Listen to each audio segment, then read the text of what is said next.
Hi everyone, welcome back to my channel. Englishல spelling mistake இல்லாமல் எழுதணுமா? அதுக்கு கண்டிப்பாக நமக்கு ஸ்பெல்லிங் ரூல்ஸ் தெரிஞ்சிருக்கணும். இந்த வீடியோவில் 2 ஸ்பெல்லிங் ரூல்ஸ் நம்ம பார்க்க போகிறோம். இந்த மாதிரி இங்கிலீஷில் நிறைய விஷயங்கள் நீங்கள் கற்றுக்கணும்னு நினச்சிங்கன்னா kindly subscribe my channel to get the notification at once. Don't forget to hit the bell button. Video skip பண்ணாமல் கடைசி வரைக்கும் பாருங்கள். Come let's get in to the video. Hi everyone, இன்றைக்கி நாம் பார்க்க போகிற spelling rules U always follows Q. Letter U எப்பொழுதுமே letter Q வை தொடர்ந்து தான் வரும். The letter Q is almost always followed by U, as in words like queen,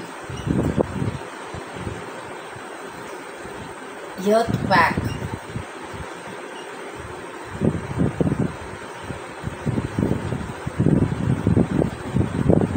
equal,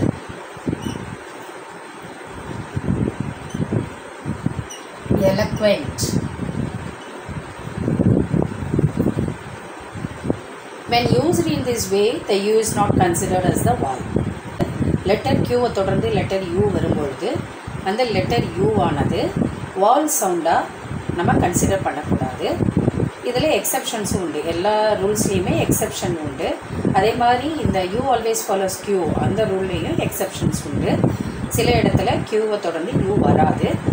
everyday லைஃப்பில் நம்ம யூஸ் பண்ணக்கூடிய வார்த்தைகளில் அந்த மாதிரி வராது. ஸோ நம்ம அதை பற்றி பாதர் பண்ண வேண்டிய அவசியம் இல்லை. ஸோ இந்த ரூலை ஞாபகம் வச்சுக்கிட்டோம்னா ஸ்பெல்லிங் கரெக்டாக நம்ம யூஸ் பண்ணலாம். Next spelling rule, S never follows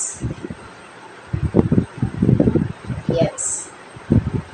letter S ஒரு பொழுதும் லெட்டர் எக்ஸை தொடர்ந்து வராது. A number of words are pronounced with an is sound after the letter X, which often leads to spelling mistakes. X க்கு அப்புறம் வர sound is சவுண்டாக வரதுனால நம்ம தவறுதலாக X க்கு அப்புறம் S போட்டு எழுதணும். அப்போ X க்கு அப்புறம் வரக்கூடிய இஸ் சவுண்டை ஃபுல்ஃபில் பண்ணக்கூடிய லெட்டர் எது அப்படின்னா letter C. For instance, words like exercise, எக்ஸுக்கு அப்புறம் சி வருது, அந்த சி ஆனது இஸ் சவுண்டை ப்ரொடியூஸ் பண்ணுது. எக்ஸைட். ஸோ நம்ம ஞாபகம் வச்சுக்க வேண்டியது லெட்டர் எஸ் ஒரு பொழுதும் லெட்டர் எக்ஸை தொடர்ந்து வராது. இந்த ரூல் ஞாபகம் வச்சுக்கிட்டோம்னா ஒரு நாளும் நம்ம ஸ்பெல்லிங் மிஸ்டேக் பண்ண மாட்டோம்.